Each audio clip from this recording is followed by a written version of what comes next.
नमस्कार अनि हार्दिक स्वागत गर्दछु तपाईहरु सम्पूर्णलाई मेरो युट्युब च्यानल ज्ञान र जानकारीको तर्फबाट म मनोज लम्साल।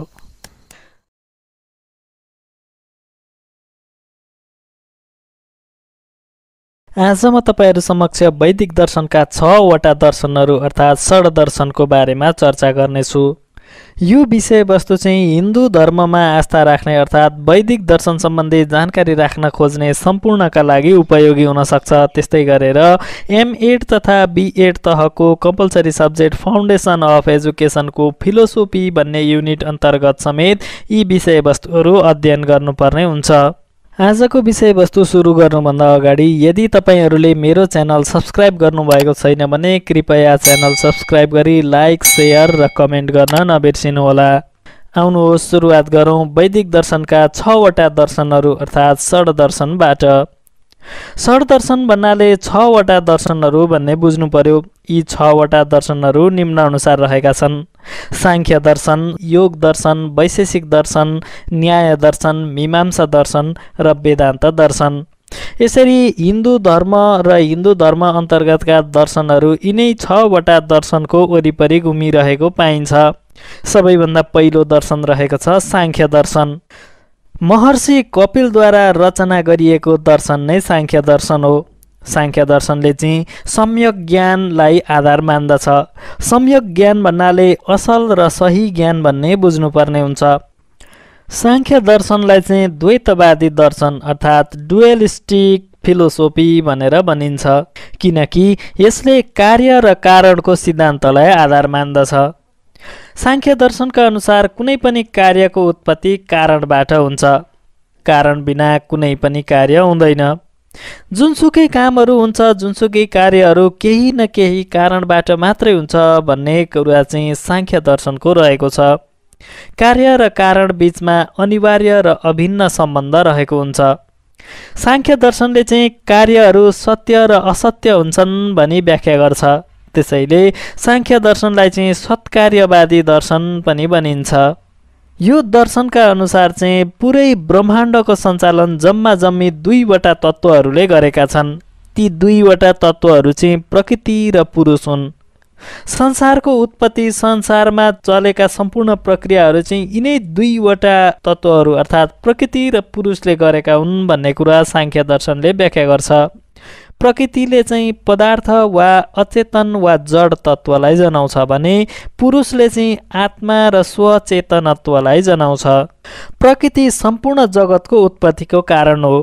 प्रकृतिको अर्को नाम शक्ति हो, किनभने प्रकृति परिवर्तनशील र गतिशील हुन्छ। संसारमा भएका सम्पूर्ण पदार्थहरू शरीर, इन्द्रिय, मन, बुद्धि आदि सबै कार्य हुन् प्रकृतिका परिणाम हुन्। त्यसैले सांख्य दर्शनलाई परिणामवादी दर्शन पनि भनिन्छ।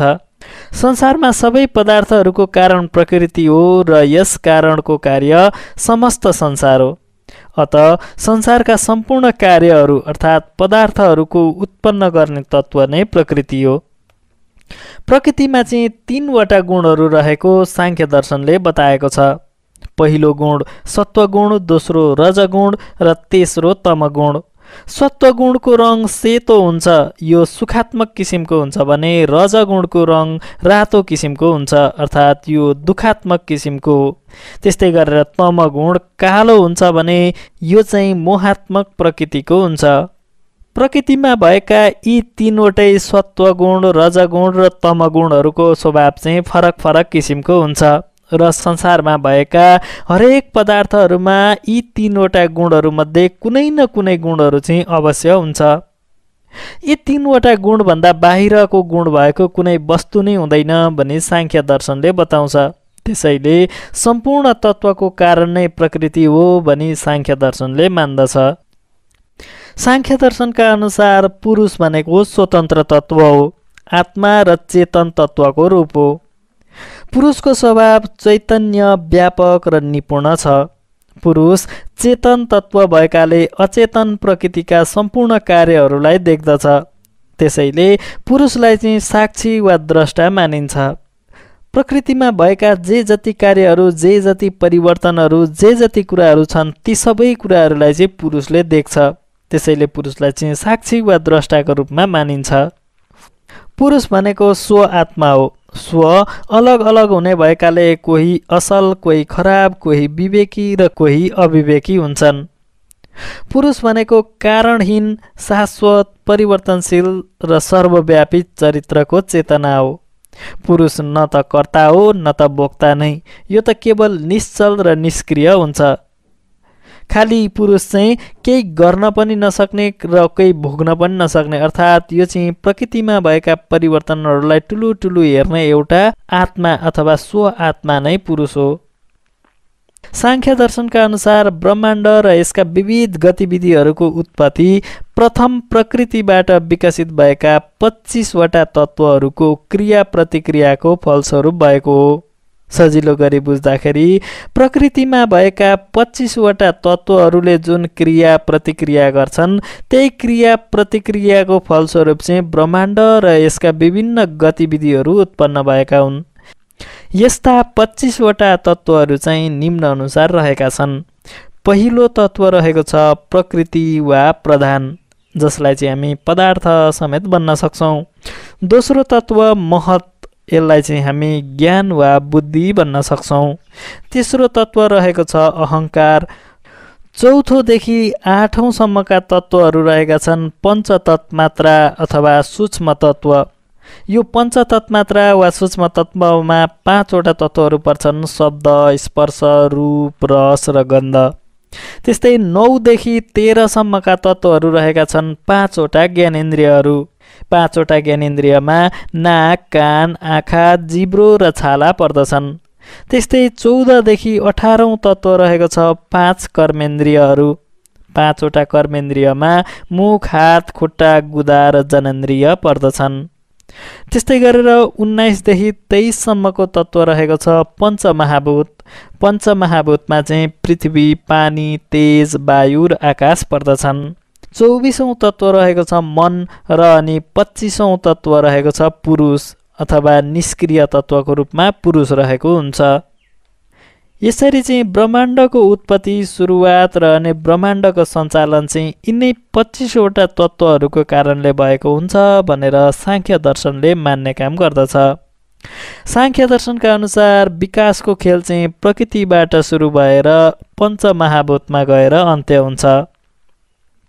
यो विकासमा चाहिँ प्रकृति मात्र कारण हो, कार्य होइन। त्यस्तै गरेर पञ्चमहाभूत मात्र कार्य हो, कारण होइन। त्यस्तै बुद्धि, अहङ्कार र पञ्चतन्त्रहरू कार्य र कारण दुवै हुन्। र अनि पुरुष चाहिँ न कार्य हो न त कारण हो, पुरुष त केवल खाली द्रष्टा मात्र हो। सांख्य दर्शनका अनुसार सांसारिक जीवन चाहिँ दुःखै दुःखले भरिएको छ। यस्ता दुःखहरू चाहिँ 3 किसिमका रहेका हुन्छन्। पहिलो दुःख आध्यात्मिक, दोस्रो आदि भौतिक र तेस्रो दुःख आदि दैविक दुःख। आध्यात्मिक दुःख भन्नाले मानसिक र शारीरिक कारणबाट उत्पन्न हुने दुःख हुन्। त्यस्तै दोस्रो आदि भौतिक दुःख भनेको मानिस र राक्षस र जनावरबाट उत्पन्न भएका दुःख हुन्। र तेस्रो आदि दैविक दुःख चाहिँ ग्रह दशाको कारणले उत्पन्न भएका दुःख हुन्।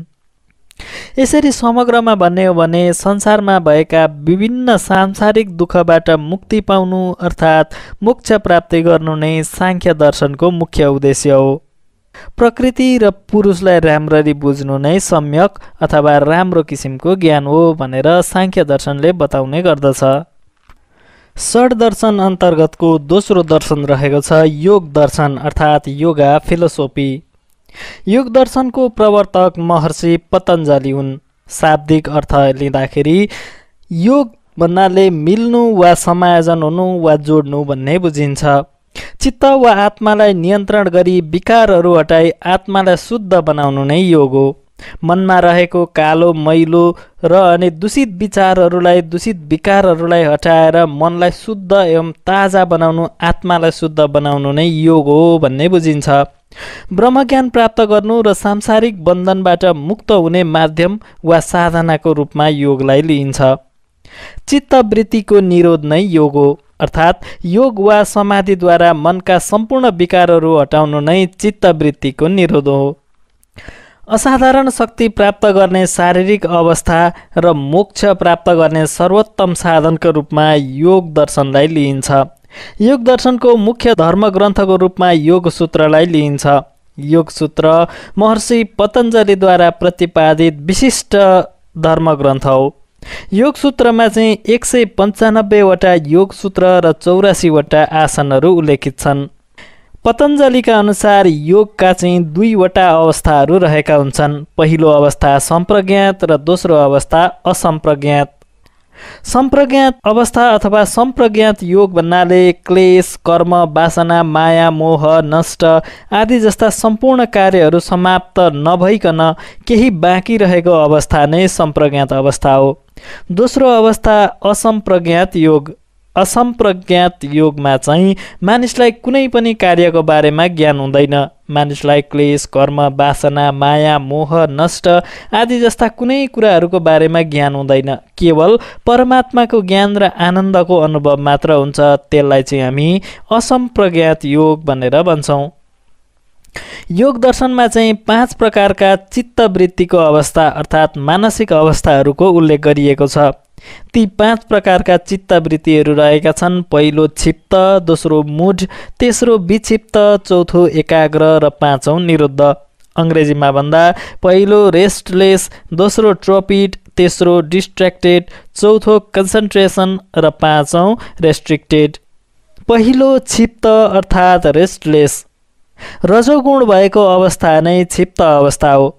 यो क्षिप्त अवस्था चाहिँ अत्यन्तै अस्थिर र चञ्चल हुन्छ। मन भड्किरहेको हुन्छ, के गरौँ कसो गरौँ, यता गरौँ उता गरौँ हो यस्तो चञ्चल किसिमको चित्त, चञ्चल प्रवृत्ति र अस्थिर किसिमको प्रवृत्ति नै क्षिप्त अवस्था अर्थात् रेस्टलेस अवस्था हो। दोस्रो अवस्था रहेको छ मूढ अवस्था। मूढ अवस्थालाई हामी टोर्पिड अवस्था भनेर भन्छौँ। तमोगुणको प्रधानता भएको अवस्था नै मूढ अवस्था हो। मूढ अवस्थामा चाहिँ विवेक शून्य हुन्छ। क्रोध, बढी, आलस्य, निन्द्रा जस्ता कुराहरू चाहिँ मूढ अवस्थामा हुन्छन्। व्यक्ति एकदमै अल्छी हुने, जे भने पनि झनक्क रिस उठ्ने, अनि त्यस्तै गरेर विवेक शून्य हुने, झनक झनक झन्किने, रिसाउने यस्तो प्रवृत्ति चाहिँ मूढ अवस्थामा रहेको हुन्छ। तेस्रो अवस्था रहेको छ विक्षिप्त अर्थात् डिस्ट्र्याक्टेड। सत्वगुणको प्रधानता भएको अवस्था नै विक्षिप्त अवस्था हो। विक्षिप्त अवस्थामा चाहिँ केही काम गर्ने प्रयास गरे तापनि चित्त स्थिर हुँदैन, मन चञ्चल भइरहन्छ, काम गर्न चाहिँ खोजिन्छ तर त्यो गरिरहेको काम चाहिँ सफल हुँदैन। त्यस्तो अवस्थालाई चाहिँ विक्षिप्त अवस्था अर्थात् डिस्ट्र्याक्टेड अवस्था भनिन्छ। हामी जस्ता विद्यार्थीहरू यो विक्षिप्त अवस्थाबाट गुज्रिरहेका हुन्छौँ। पढ्न त खोज्छौँ तर पढ्न जति खोजे तापनि मन चाहिँ भड्किरहेको हुन्छ, पढाइप्रति चित्त एकाग्र भइरहेको हुँदैन। त्यस्तो अवस्था नै विक्षिप्तको अवस्था अर्थात् डिस्ट्र्याक्टेड अवस्था हो। चौथो अवस्था रहेको छ एकाग्र अर्थात् कन्सन्ट्रेसन। कन्सन्ट्रेसन चाहिँ सत्वगुणको अधिकतम प्रधानता भएको अवस्था हो। सत्वगुण अधिकता भएको अवस्था नै एकाग्र अवस्था हो। कुनै पनि कुराप्रति एकाग्र रहने अवस्था नै एकाग्र अवस्था हो। यो चाहिँ योगको एकदमै अनुकूल अवस्था हो। जस्तै एकान्तमा पढिरहेको बेला कुनै मुभीहरू हेर्दा अथवा कुनै आफूलाई मनपर्ने कुराहरू गरिरहँदाखेरि जसरी दिमाग एकाग्र हुन्छ हो त्यही अवस्थालाई नै हामी एकाग्रको अवस्था भन्न सक्छौँ। यो एकाग्र चाहिँ योग गर्नका लागि अति अनुकूल अवस्था हो। पाँचौं अवस्था रहेको छ निरुद्धको अवस्था अर्थात् रेस्ट्रिक्टेड अवस्था। यो अवस्थामा चाहिँ शान्त र मोक्षको अवस्था हुन्छ। यो अवस्थामा असम्प्रज्ञात अर्थात् परमात्माको ज्ञान र आनन्दको अवस्था हुन्छ।